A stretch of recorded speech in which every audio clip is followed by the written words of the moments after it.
Climate change affects me because I want to see the Great Barrier Reef, and I probably won't get to because it's gone terminal. It's important to my degree program because I want to study health informatics, and I can model with computer science and take all the climate change data and put them into models that others can interpret easily.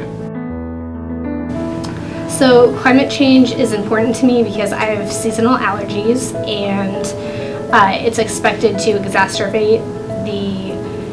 allergies and lengthen the allergy season. I also really love coffee, and it's possible that the coffee plant will become extinct or near possible to grow eventually. And I really want to move to the coast, especially Seattle or San Francisco, and they're both going to be affected by sea level rise as well as wildfires. And I want to travel to Maldives eventually, but it's a series of islands, and they will also be affected by sea level rise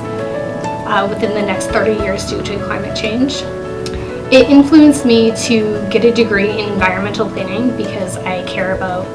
climate change impacts in the environment. Eventually, I'd like to work for a nonprofit like World Wildlife Fund. So climate change affects me because I'm really passionate about food justice, and I want to make sure every part of the population has access to healthy and fresh food, and it's going to be more and more difficult to encourage people to buy healthy food when food prices are rising, when a Big Mac is only $4 and like a head of lettuce is the same price as that. Climate change is also going to affect me because I like to forage when it's nice outside. Invasive plants I've noticed, have been coming into the woods that I forage in and kind of taking over the stuff that I would be taking to eat. And also I am a paddleboard and kayaking instructor at a summer camp in northern Minnesota, and we can't go out on the lake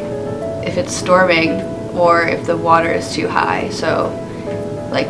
weather's going to get worse and the water, there's going to be floods. Okay, so climate change will affect me because I love the outdoors, and I want the opportunity to be able to see as much wilderness as possible and go to as many national parks as possible, and I would really like to be able to see those places in their pristine states, but unfortunately with climate change that's not really the reality anymore. Glacier National Park, for example, is like one park that I want to go to so badly, especially as soon as possible, because it started with 150 glaciers in the park, which is why it was named Glacier National Park. It's down to 25, and in the next 30 years, all of those will likely recede to nothing, which is sad to me because not only does it affect my ability to appreciate that, but my kids or future generations. And so climate change has really kind of made me decide like what I want to do with my life and my pursuit in a career, because I just want to be able to do as much as I can to protect those places for other people and for future generations to enjoy as much as I do. And so it's what I've chosen to dedicate my life, trying to prevent